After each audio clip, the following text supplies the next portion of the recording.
Good morning. Hope everyone's okay. I would like you to start with doing things that we've done before, which is think about something that you are really, really grateful for and tell your partner. Go. I'm just going to tell you one thing that I've got, which is a song I heard in the car on the way to work, and it's going round and round in my head, and it's called Did I Say That Out Loud?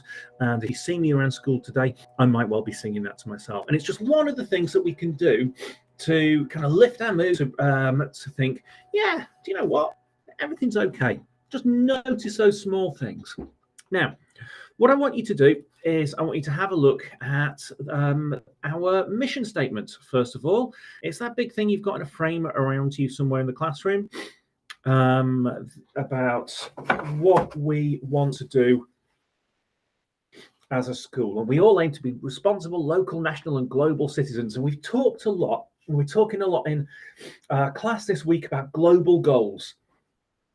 And about how we can be global citizens, how the global goals affect people around the world. That's really, really important. So what does that actually look like? Well, you might have learned about bees in Uganda, or you might have learned about the coral reef and plastic in the oceans and things like that. And those are things that we can directly affect. When we look at our global goals, if I do that, there we go. There's some of these things that we can actually do something about by not polluting or by recycling. We can directly affect plastic in the oceans in a lot of other places. I had a meeting yesterday. I have paper clips that are left over from the pile of paper I got given in my meeting. I could throw it away. That causes waste. Or I could take the paper clips, put them in my desk drawer to reuse them.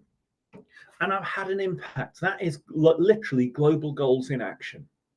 So what I want you to do now is I want you to stop this video and watch a BBC video that I've sent to your teachers. It's from Newsround, and it's about stuff that's gone on in the news recently.